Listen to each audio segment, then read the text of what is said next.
Live at Lunch is produced by KRFC 88.9 FM in the Ginger and Baker Studio in Fort Collins, Colorado, and supported by the Music District, a music-centric gathering place to cultivate talents, support professional development, and encourage connections.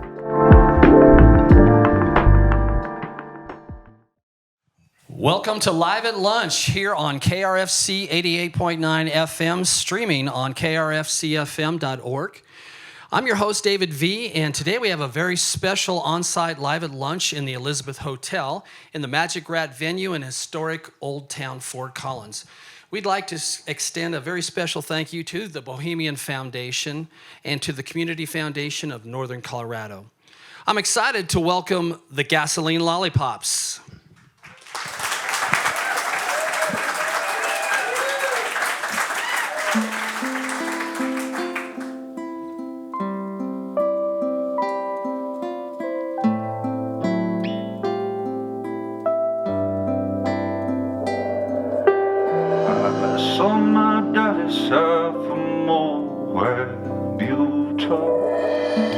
Caught in the snares of a black magic brew. I left his bones for dust, twilight pale, but he followed me down to Tupelo with the rest of the ghosts on the Natchez Trail.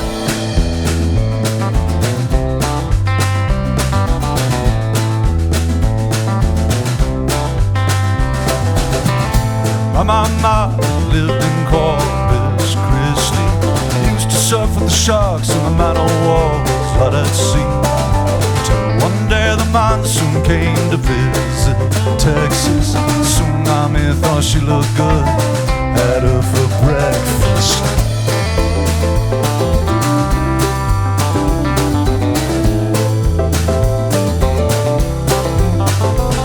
Yeah, nothing's at all what it seems. It's all mirages and dreams. I'm just running lost among the smoke and steam.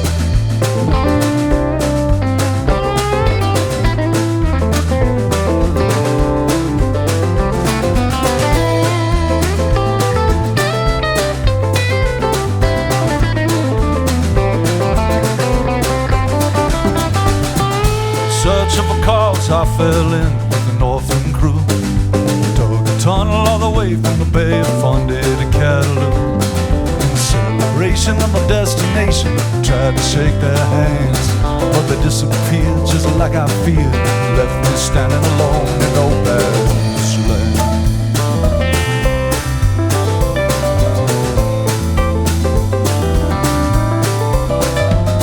Yeah, nothing is at all what it seems. It's all mirages and dreams.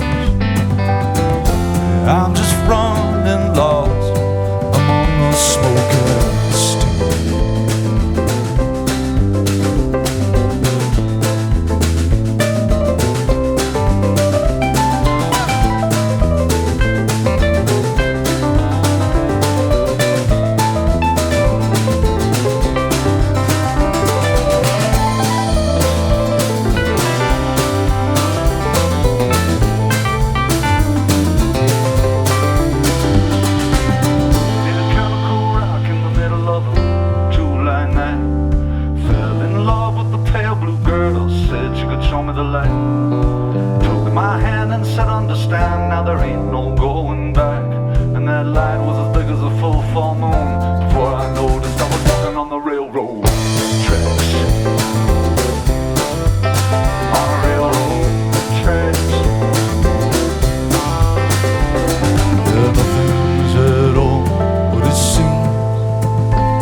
I got rain most every day. Together we sweeten the world, alone I'll wash away. Hey, hey, hey. Together we sweeten the world, alone I trust in decay.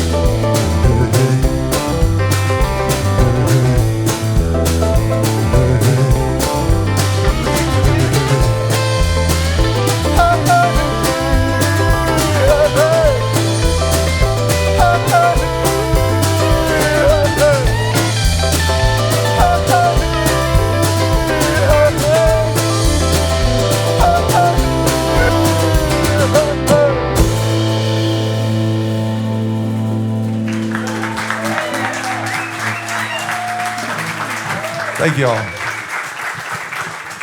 That was Smoking Steam off the brand new album. And let's talk a little bit about that. Of course, I want to introduce everybody. Clay Rose on vocals and guitar. Kevin Matthews on drums. Don Ambery on guitar. And Scott Coulter on keyboards. Oh, so we're down, the release date. Actually, and I don't want to forget Bradley, who is sick today, unfortunately. Bad Brad Morse living up to his nickname today by not being here. COVID-19 gets us all eventually, and thank God he was vaccinated, and he'll be okay soon. Yeah. Fingers crossed. So you just finished the new album. Yeah. Is the release date coming up here within a couple of... It sure is. We're going to be releasing it at the Aggie on the 21st. We're going to be releasing it at the Boulder Theater on October 14th, the week before. So, yeah, you got a chance to see it twice. So, getting back to the name, obviously the new one's called Nightmares, and I'm going to roll off the name of all your album titles: Death, Resurrection, Soul Mine, All the Misery Money Can Buy, and of course, Nightmares. Now, I didn't realize that until today when I look at those and I'm thinking to myself, what's the story behind all that? Well, I primarily just try to write songs for children's birthday parties.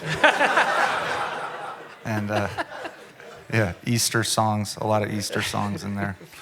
I don't know what the deal is. I mean, Is that a band thing? You guys all come together and decide on a title? No, that's just my own dark experience of life. I thought maybe that might I be mean, the case. I feel like I'm having a full spectrum experience of life.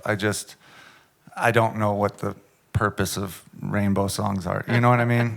I'm sure there is one, just not for me. That's not your inspiration, obviously. Yeah, so I guess to be serious, I would say that when I was 12 years old, I was pretty dark. I'd had a rough go of it as far as a childhood goes, and I was feeling pretty hopeless. And I watched Sesame Street and everything, and it didn't help. But then I found Leonard Cohen's first album.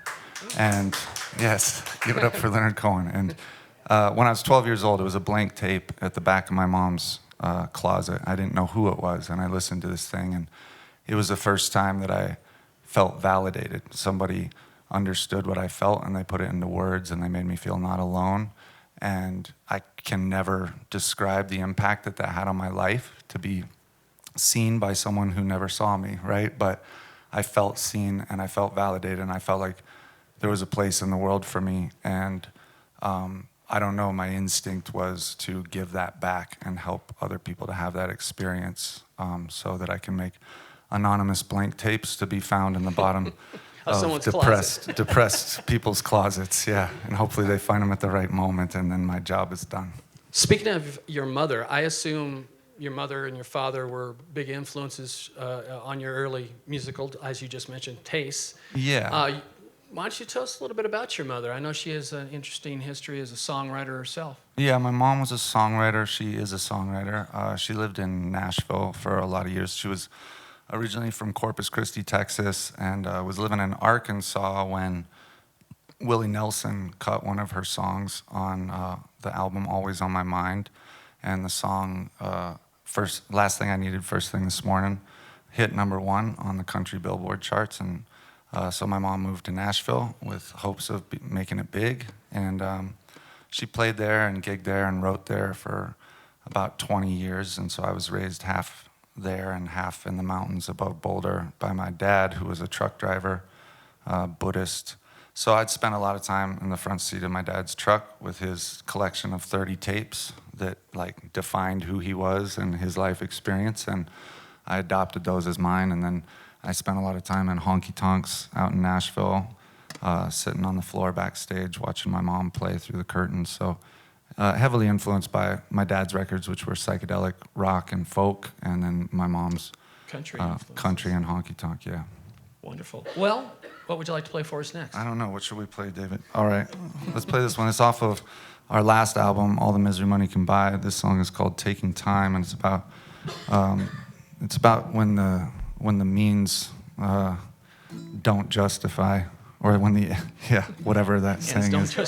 The ends don't justify the means, or the means, I don't know. Whatever it is, it's about being my own worst enemy again.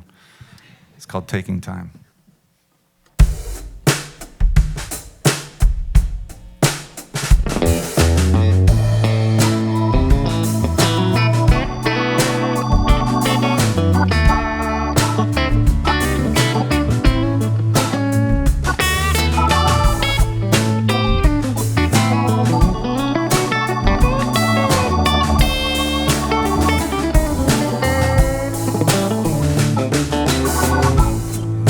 Taking time to make time and spend it all on the ones I love.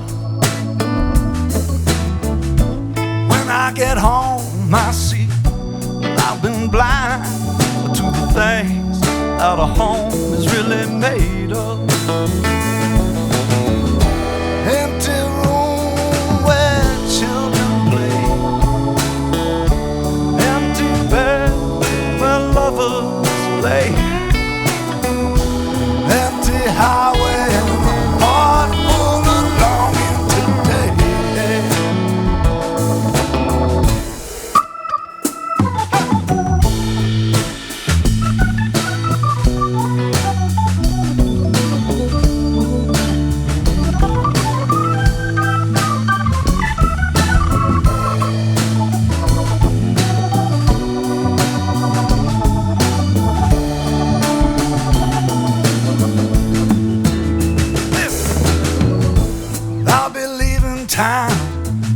Tomorrow and chasing down that American dream. They tell you heartbreak and sorrow are just a part of making the scene. Empty room where children play, empty bed where lovers lay, empty highway and a heart full of longing today.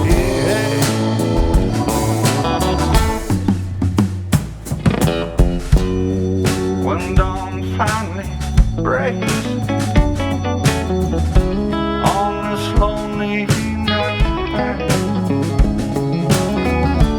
I will see your face fade into the light of a new day.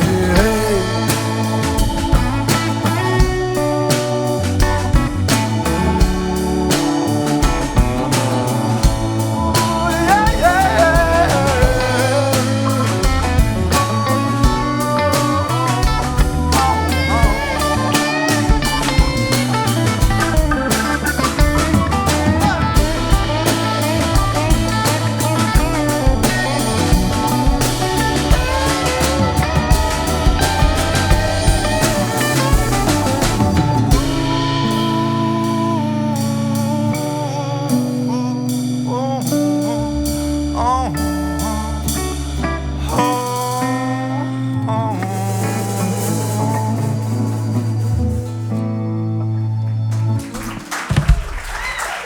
Thanks, y'all.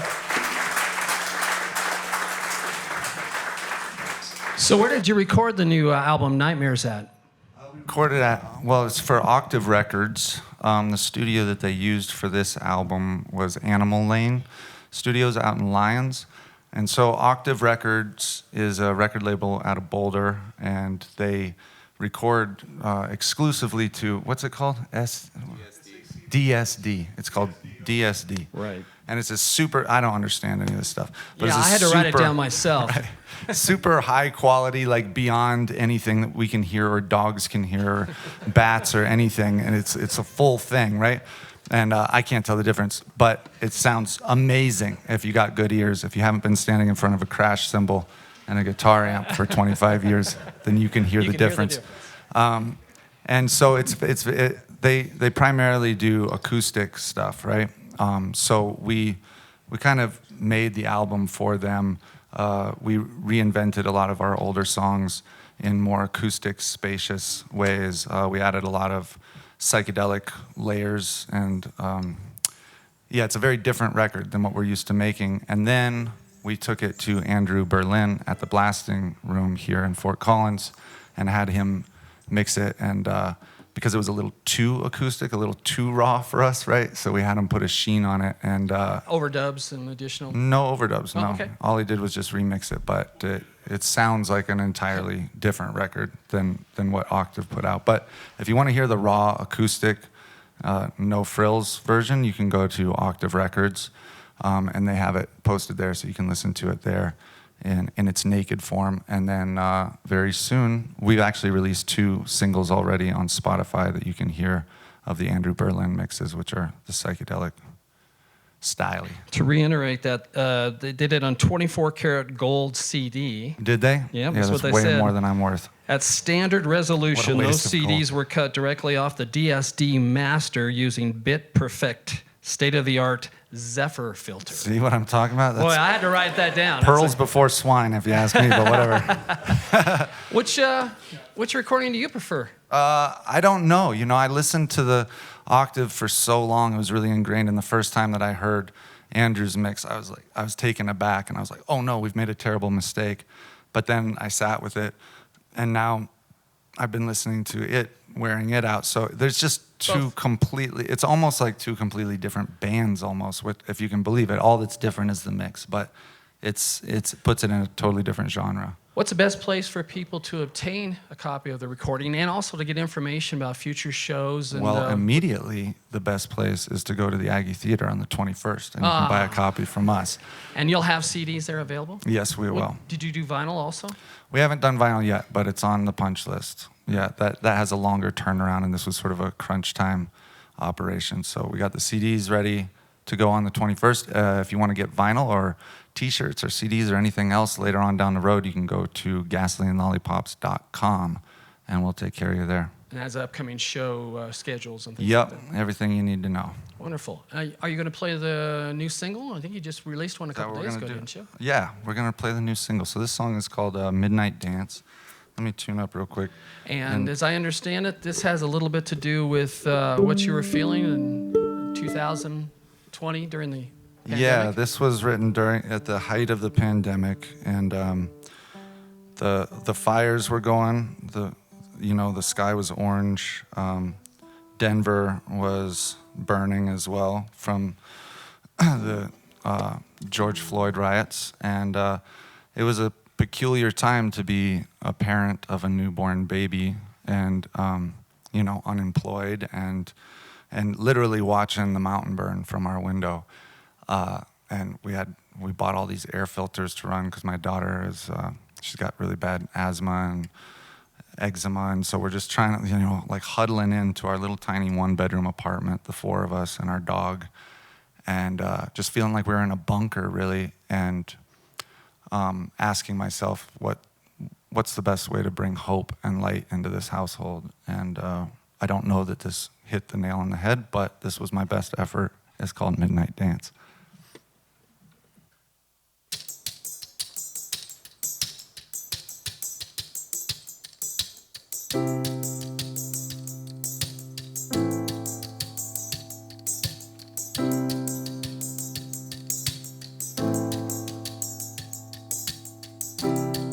We were born to a line of dreamers. They all did what they could do. They dropped the full weight of their hope inside me, and I see it inside of you. Well, it's a seed that grows the garden, baby. It's a thought that makes the mind so content. Content yourself with dirty weeds and roses tangled up with mine. How about a midnight dance while the children sleep? Lay your head against my chest. We can't save them, they're in too deep, but we'll do our best. Yes, oh, we'll do our best.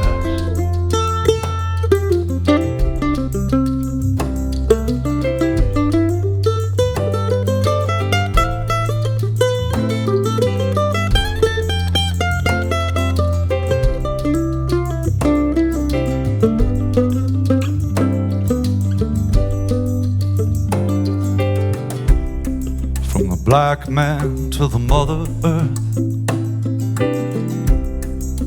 everyone is tired.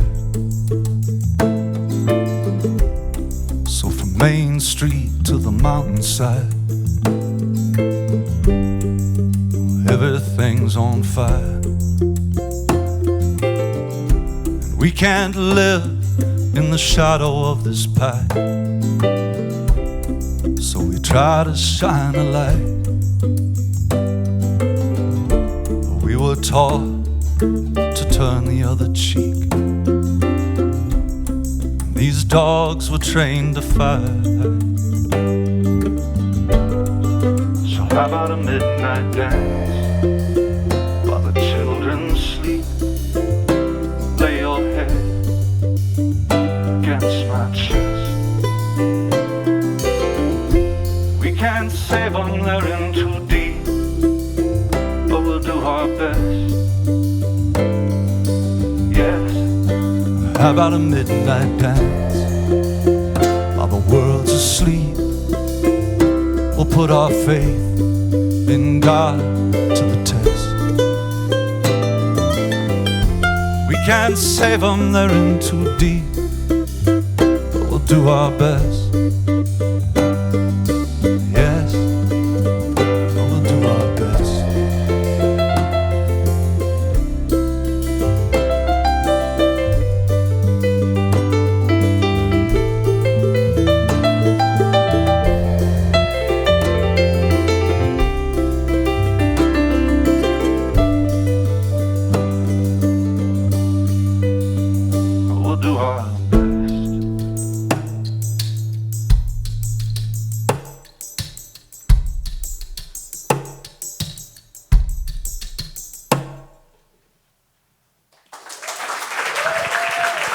Thank you all.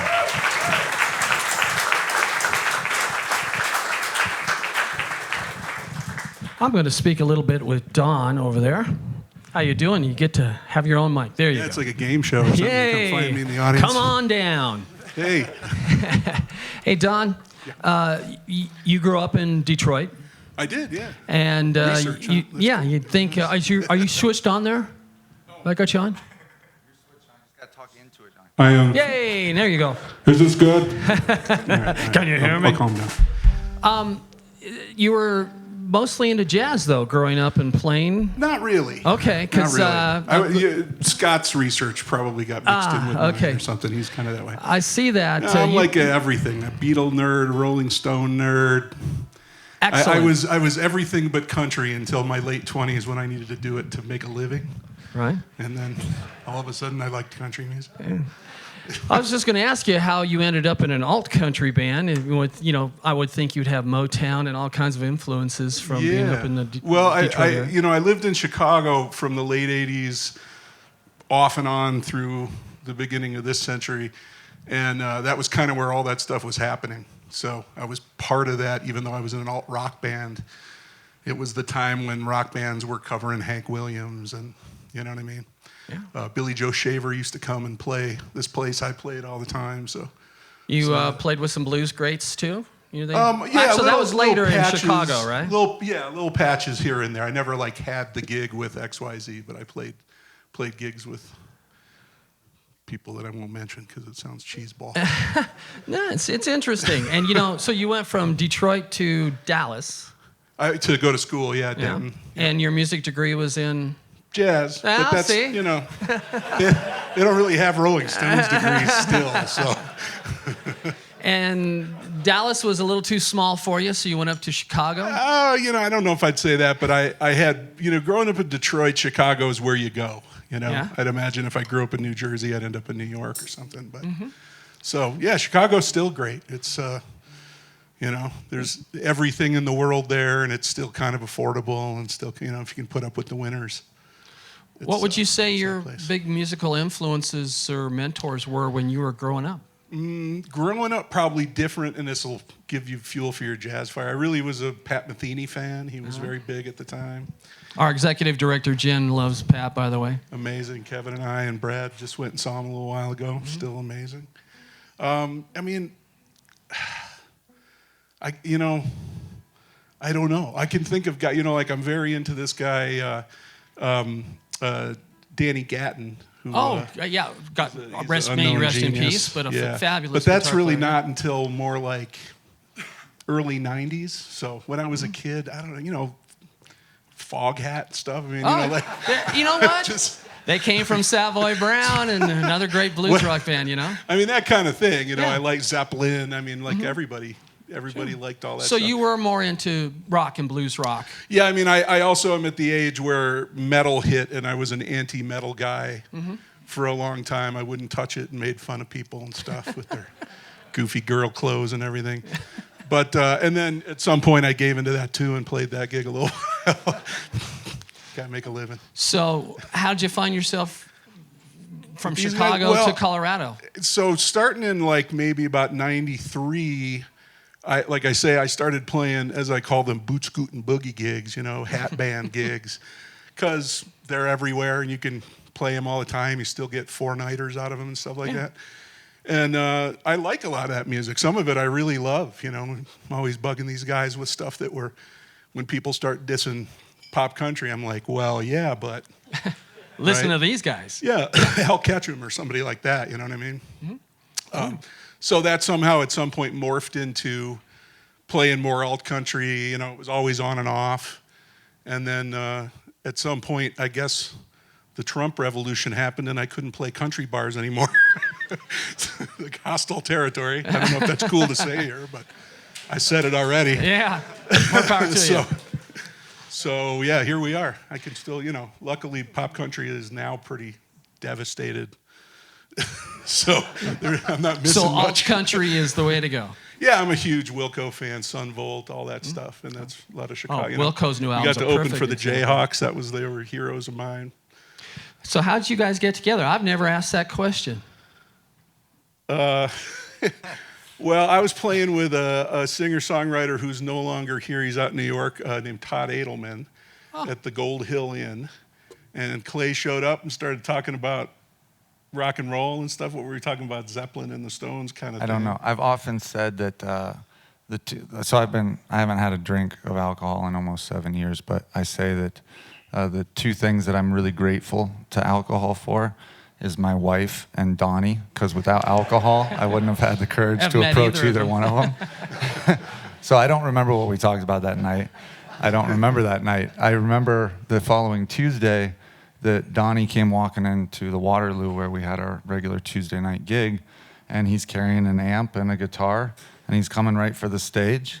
And I turned to my bass player who had been with me that night that I met Donnie, and I go, who is this guy? It looks like he's loading in. Like, and Kenny goes, yeah, you invited him here. I was like, what? He's like, yeah, last Friday you invited him to come here. I'm like, oh, great. I'm like, this guy, oh, he's gonna suck, you know? And he comes up on stage and he starts unpacking. He's like, hey, and I go, okay, well, yeah, I don't have charts for you or anything. Donnie's like, that's fine. I go, okay, well, this song is in E. He's like, that's fine, just play. I'm like, yeah, right, like. And holy cow, he blew my mind, and he didn't know the songs at all. I didn't even, from that time on, I never told him what key anything was in or anything. And he plays the same on them today as he did the first night he stepped on stage. So, a genius is this man. Yeah. Shucks.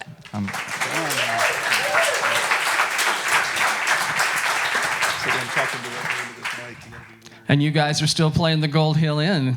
Yeah, we are. That's the best place on earth. That's where we met. He was playing the Gold Hill Inn that night, and that's my favorite venue to play on earth. And I played Red Rocks. I still say Gold Hill Inn is the best place to play. What are you going to play for us next? What are we going to play? We're going to play Nightmares. This is the Title song track. of the new album. Title track off the new album. And speaking of not drinking for many years, this song is about a recurring dream or nightmare that I have where the last 7 years was just a dream, and I wake up back on the first day of my sobriety, and I'm not sober, and it's all just been a sweet drunk dream. It's called Nightmares.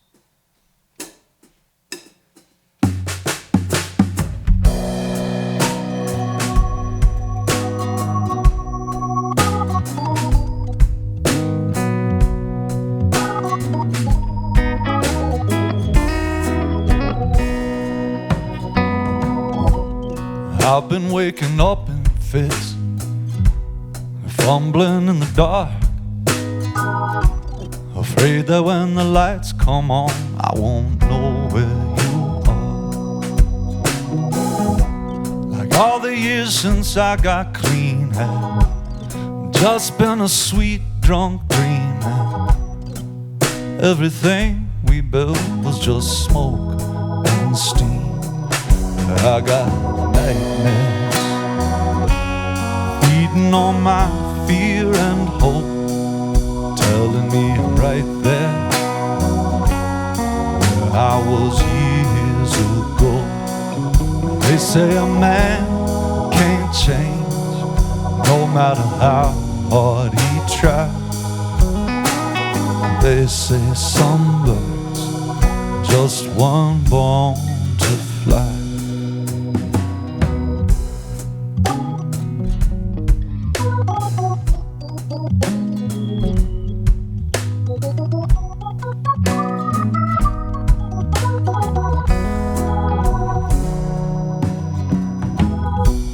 Some say it's impossible to turn hard luck charitable.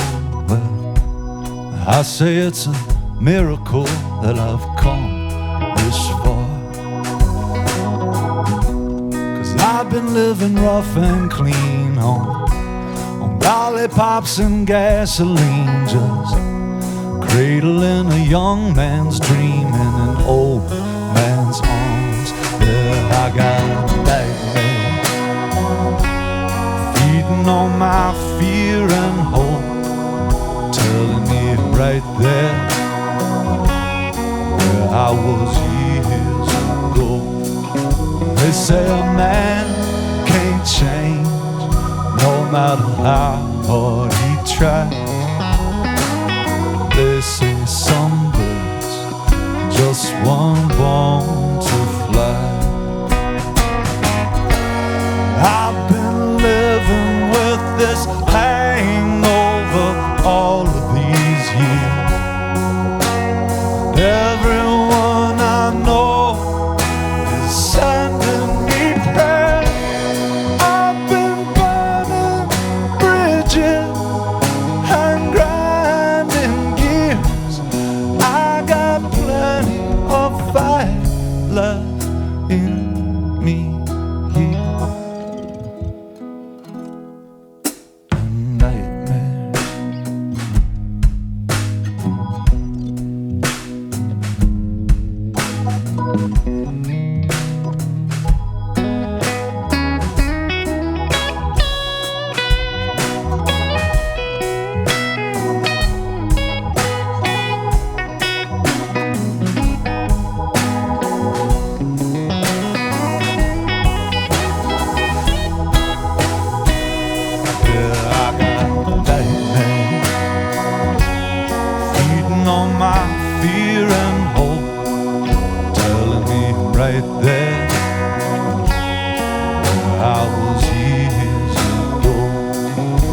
Say a man can't change no matter how hard he tries.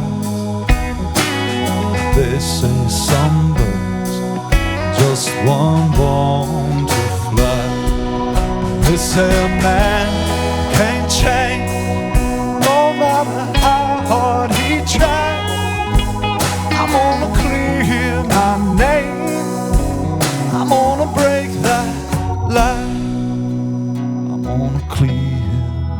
pain. I'm gonna break that.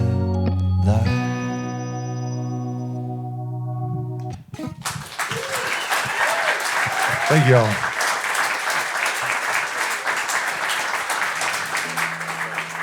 I'm going to chat a little bit with Scott Coulter here on the keyboards. Is this on? Yes, this is on. Scott, you're a fan of the Hammond B3 organ, I am a fan of the Hammond B3. and that's Particularly sweet to today, me. because we don't have a bass player. Yeah. Now, are you? Do you haul around an actual Hammond B3 with you guys and Leslie and all that when you tour? No. right. No, I've never actually had the real thing. I've played the real thing a lot, but yeah, occasionally, once in a while. Yeah. Do you sample it into your keyboard? Is that how you're getting the sound? Oh no, I'm just using a Nord. Okay. Yeah, so it's a clone wheel. All right. Yeah. So you and Clay have been buddies since you're like, what, 5 years old, is it? Mm-hmm. That's a Yeah. long time to know anybody. Yeah. Yeah, we went to grade school together until, when did we lose touch? Like 6th grade? Mm-hmm. Yeah, so we parted ways in 6th grade, and then we weren't in touch for about 25 years, something like that. Uh-huh. And we got back in touch, actually. I was in town right when you guys were recording Soul Mine, and Clay popped into my head, because even as a kid, man, he's just wild. And I always figured, as a 5-year-old, I figured, man, this guy's gonna like flame out or he's gonna do something amazing. He's not gonna do anything in the middle. It's somewhere on either end. So come to find out, he almost flamed out, and then he did something amazing. So, yeah. But yeah, I came in town. I reached out to him on Facebook because I just wondered, what is Clay Rose doing? And he was recording, and we needed keyboard parts. So I laid down the tracks on Soul Mine. It was the craziest thing though, because Scott and I had recently connected on Facebook, just like friend request. We didn't chat or anything, but he was posting all these daily videos of him like playing the Rhodes and stuff, and I'm just like, oh my God, because he killed back in the 3rd grade. He was playing Scott Joplin in the 3rd grade. Wow. But then exactly. But then he's posting all these things, him playing Ray Charles and stuff. I'm just like, wow, this guy's amazing. And we were recording, and I showed a video to Donnie in the studio that day. I was like, look at this guy. He's in Philly right now, but man, wouldn't that be cool to have him record on this? And Donnie was like, that would be awesome. And literally within 5 minutes, I got a text from him, and he's like, hey, I'm in town. What are you up to? And we hadn't talked in 20 years. I was like, come over right now and lay down on this. And he Talk did. about karma, huh? Yeah. Did I know it was within 5? I don't know it was within 5 Yeah, minutes. it was instantly. Wow. Instantly. Yeah. Well, there you go. So you have a degree also in jazz. I do. Yes. Yeah, and I was a jazz nerd as a kid. I was an absolute jazz. I missed Nirvana. I missed every single popular band that was around when I was in high school. But yeah, I was a huge jazz nerd, and I ended up out east because I went to New England Conservatory for jazz piano. Was that influences from your parents that got you into jazz No, originally? both my parents are tone deaf. Oh, really? My grandmother played. My dad was a visual artist. He couldn't even keep a beat to like a Sousa march. It was amazing. Yeah. So that's interesting that you drifted towards jazz. Mm-hmm. What would you say was that influence that got you going that way? I don't know. I think. Because it's not like you turn it on and every station's playing jazz. Yeah. No. I think the closest I can come is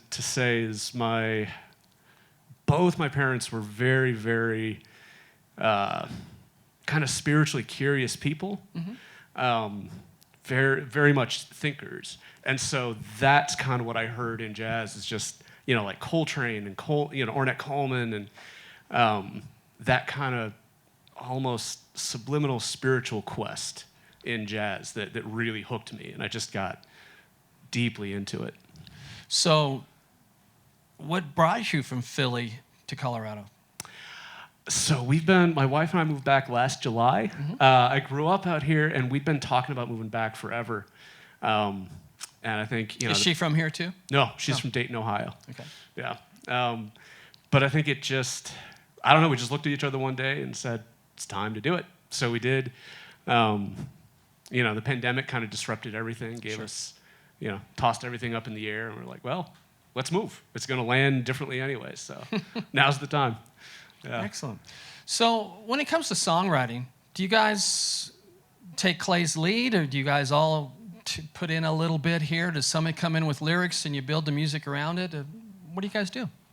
I mean, on All the Misery Money Can Buy, there was a few songs that were collaborative in the music end of things. And on that record, I also collaborated with my mom. on some of the lyrics.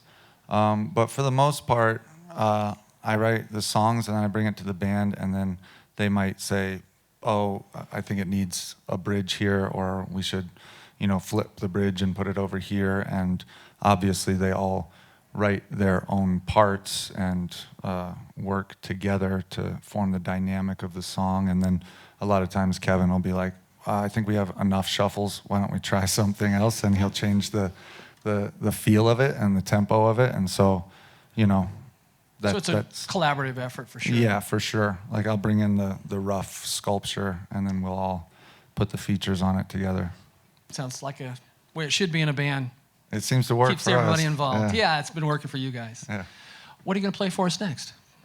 So this is a song that was originally on Resurrection as a shuffle, but we have enough of those, don't we, Kevin? And I actually didn't originally write it as a shuffle. I wrote it as a waltz, and more than that, I wrote it as a study in John Prine. And I was like, I wonder if I could write a John Prine song. And so this is my best attempt to write a John Prine song. It's called Jesus Ain't Dead.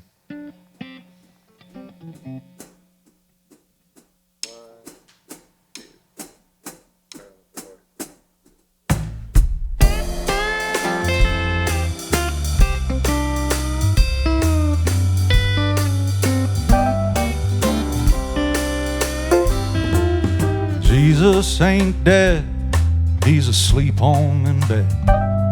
And Elvis is cooking him eggs. Hendrix and Joplin, they went out to go shopping. They'll be home before noon with the digs.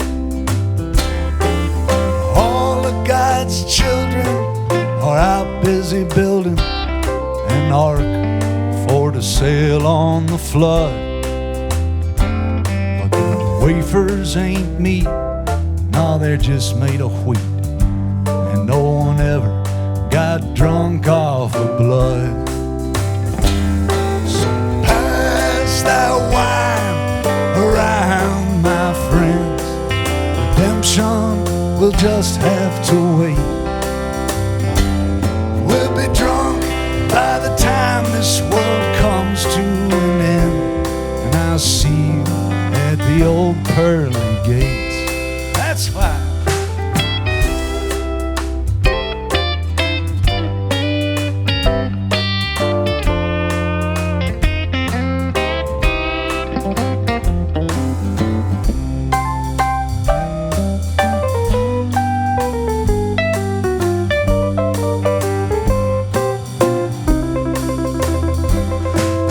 Kurt Cobain, he's snorting cocaine with Jim Morrison at the bar. Supper's getting cold, and Elvis said, I done told him. Jesus said, this time they've gone too far. All of God's legends are out busy pledging their souls to the path of the past. Jimmy and Jim, Kurt and Janis Joplin all laugh loud, but the Kings both laugh last. They sing, pass that wine around, my friends. Redemption will just have to wait. We'll be drunk by the time this world comes to an end, and I'll see you at the old pearly gates. Jesus ain't dead, he's asleep home in bed, and Elvis is cooking him eggs.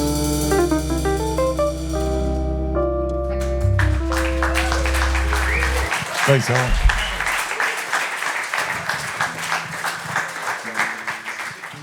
We're going to speak with Kevin Matthews here. And just to beat this horse to death, Kevin, you've got a musical degree, and what's it in? Oh, we're well educated here at the Gasoline Lollipops. It's jazz. I guess if I'm going to be really technically correct, I got a music degree with a classical music focus. Ah. But I do still, to this day, play a lot of jazz, too. You've actually performed with a lot of big-name jazz artists, as well as Americana Carrie Newcomer. You played with her? Yeah, I did a record with her, yeah. Yeah. Well, that's a big thing. Yeah, she was great. That was through my friend Jamie Stone, who I also work with a lot, lives in Longmont, Canada native, lives here forever. And yeah, I guess I've gotten to play, I feel lucky. I've gotten to play with a lot of... Well, speaking of Canada, you played with some Juno Award winners. Are you originally from Canada? No, but I'm trying to, trying to get on that train. They got that grant money, Where were you from? I grew up in Denver. All right. Yeah. A native. There's so very few of us. I suppose so. Are you? Also? No. Okay. So few of us. I have It's to be okay. honest. You can stay. I was born in California. There you go. Oh no, it's okay. Come on. Yeah. Everybody's you're gonna love welcome. This. I grew up in Nebraska, Ooh. My mom's from Nebraska. but I've lived here so long I feel like a native. So there you go. Oh yeah, everybody's welcome. So I have to ask. I mean, with all these like jazz and classical influences, how did you guys all end up in an all-country band? I mean, it seems pretty interesting, I would think. I went to the School of Hard Knocks. There you go. And I did not major in music. All right. So I don't know how these guys ended up with me. I have no idea. I don't know what I'm doing up here. Half the times I don't know what chord I'm playing. I don't know. Somebody told me that that's a good mix, though. If the front person doesn't know what they're doing, that's better.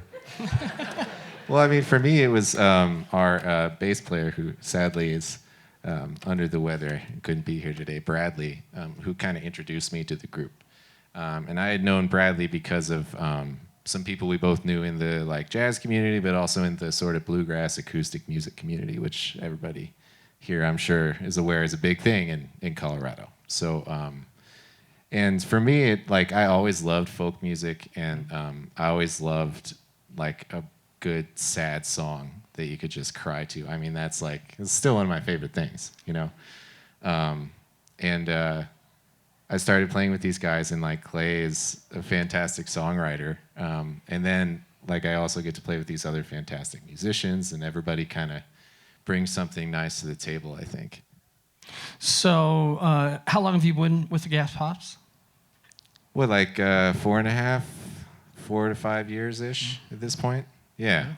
And that was the thing, too. It was already kind of an established thing, in a sense, by the time Bradley asked if I was interested. And that was kind of interesting, too, to step into all the old repertoire that was there before and try to make it mine and ours, and also contribute to the songwriting stuff going forward. It's kind of a little bit of a balancing act, but at this point it feels like we've all kind of coalesced into a nice family. Cohesive package. Yeah, it's nice. How often does the Gasoline Lollipops play, would you say, a week? I mean, this last couple of months, it was 3 or 4 times a week, but that's peak season, you know? And so, I don't know. I mean, I go crazy if we don't play a couple times a week. Well, I know you do a ton of solo stuff, too, or duo. Is it with Bradley on the bass? Sometimes I do duos with Brad. Sometimes I do duos with Scott or Donnie, and a lot of times solo. And then we also do work with Wonderbound Ballet Company in Denver. We've done... I did one ballet with the Gas Pops and then one ballet with the Widow's Bane for them, and they want me to write them another all-original ballet. So I'm working on that, and then I'm doing a one-man show type thing that's going to be touring in the spring with this playwright from Boulder he wrote this play called Grace, and it's a one-man play, and I'm the live soundtrack to that. So... yeah, I got a lot going on. I don't really know where I'm going, but I'm going. You're going someplace. Since you just brought it up, I was going to ask you a little bit about Widow's Bane. I know, obviously very popular with Gas Pops fans. I know when we had Widow's Bane in for a Live at Lunch here a few years back, our cheeks hurt for about a week afterwards laughing so much. I know you kind of had to put that to rest. Could you tell us a little bit about why? Yeah, I mean, so it was therapy, basically. Like, the formation of that band was to get me through a rough patch with the wife. I needed to say a bunch of stuff I couldn't say to her face, so instead I said it to thousands of strangers. Through amplification. And also I was clean and sober back then when we hit this rough patch, and I didn't want to relapse, but somebody needed to relapse, so I made this alter ego, and he would drink coffee out of a bottle of, it was a rum bottle, but it was filled with coffee. But I would act like I was completely drunk, and I would act completely narcissistic and nihilistic and all the things that I had the urge to be, right? But I couldn't in good conscience. So I made a character that could exercise those demons for me. And then once the demons were exorcised, it just became sort of a dangerous affair, playing with fire. And it didn't take me to a heightened state. It took me lower. And so I gotta watch out for that, because I'm precarious at best on my very best. It's gone. Day. It's not coming back. I don't know. It depends. Like, if I get to the point where I'm about to actually drink, I would rather go pretend to drink as Mortimer Leach. Yeah. So we'll see. All right. What are you gonna play for us next? What are we gonna play? Dawn. We're gonna play Dawn. You gonna do it the new way? Yeah, the new way. The new way. I don't remember how it goes. Okay. Oh yeah, I remember. Yeah. Here we go. Let's try it. You told him what key it was in. We'll turn over a new leaf. 1, 2.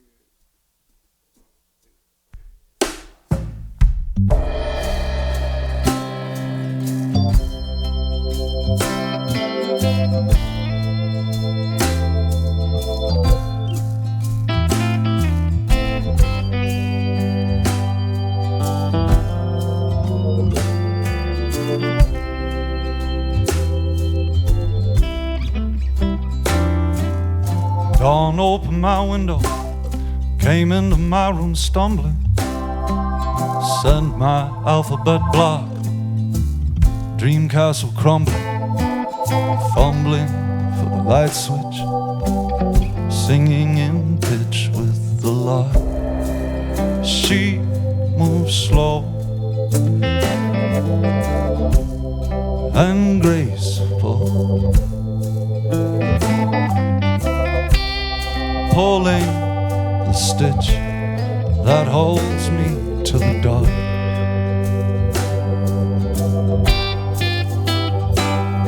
I stood stark and bare against the morning like a babe, the cool air bewildering like freedom on a slave. I was saved beyond all reckoning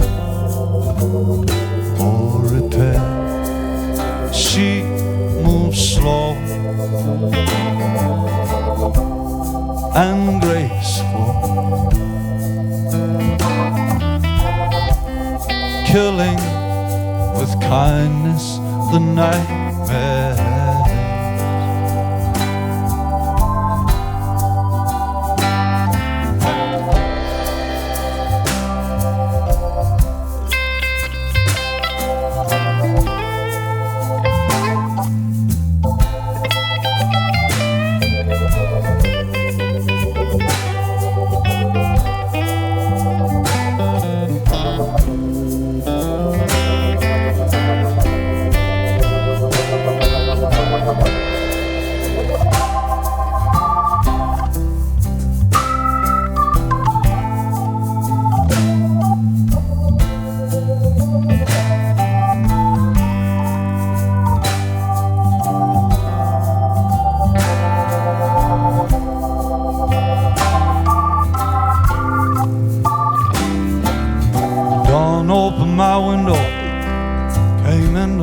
Stumbling, sent my alphabet block, dream castle crumbling, fumbling for the light switch, singing in pitch with the lark.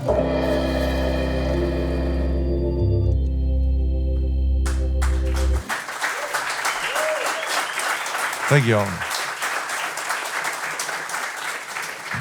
You're listening to the Gasoline Lollipops here on Live at Lunch, KRFC 88.9 FM, streaming live at krfcfm.org. And before we go any further, I'd like to thank our fantastic video team of Chris, Eric, and Jeremy today. They always do a fantastic job. And a huge thank you also to our Crack Audio team of Rock Fan today. Great on sound. Thanks, guys. I'd also like to remind everybody watching and listening today to go to our, please take that time to go to our KRFC RadioVision YouTube channel. And you can view all of the previous Live at Lunches. Of course, today's Live at Lunch, you can watch as much as you want. And while you're there, we'd ask you to please subscribe to the channel, as it helps the musicians just as much as it helps KRFC. Well, we've got about 6 minutes left. What would you guys like to do? We'll take you out with our big hit. This is our big hit. Just hit a chord. It's just, I will hit a chord. I'll hit 3, which is baffling that's all it takes. Well, thank you, Gasoline Lollipops. So we appreciate you showing up for Live Thanks so at much Lunch for here coming today. out, y'all. Yeah, thanks for having us.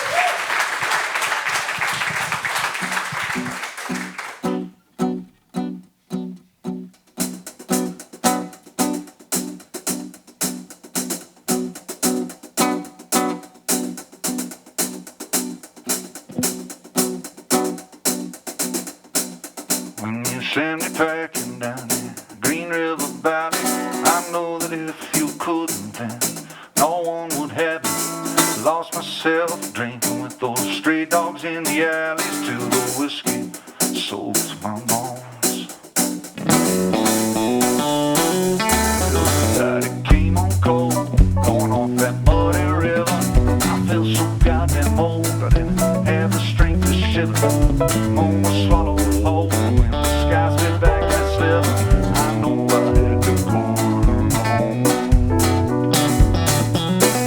Love is free, so take all you can. You just don't ask me to be the bigger man. Yeah, 'cause I'm all spent. Well, I gave all I had. Yeah, I guess living a good life, brother, made me bad. You gonna chase that girl, gonna get that money, gonna break the world. I know you think it's full of honey. Maybe someday I'll look back and think it's funny how you always had to burn it down. Yeah, but right now in the ashes, choking on smoke, I find it hard to grasp this crazy kind of joke. I'm squinting through the tears, 10 years of life and hope. Well, I know you ain't coming back around. Love is free, so take all you can. And I won't ask you to be the bigger man. Yeah, 'cause you're all spent. Well, you gave all you had.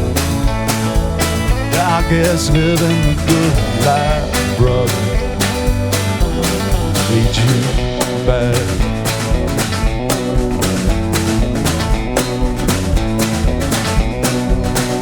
Older, below, and got above.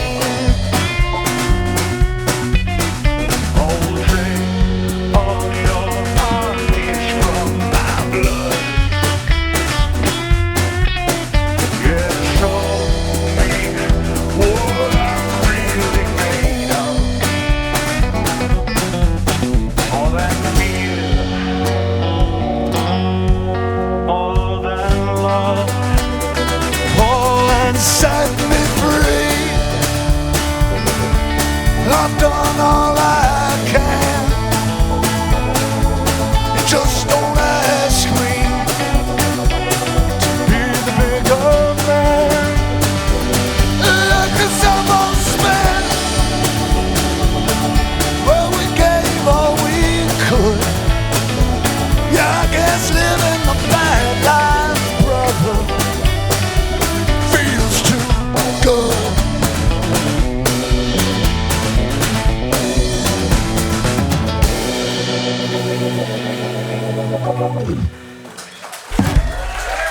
Thanks, y'all. Thanks so much for coming out.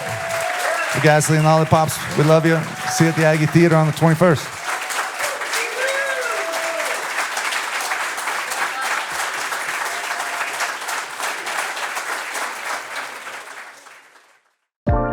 Thank you for listening to Live at Lunch, and thank you to the Music District here in the heart of Fort Collins, Colorado. Live at Lunch is produced by KRFC 88.9 FM in the Ginger and Baker studio. If you'd like to appear on Live at Lunch, email our music director, David Vacek, at david@krfcfm.org.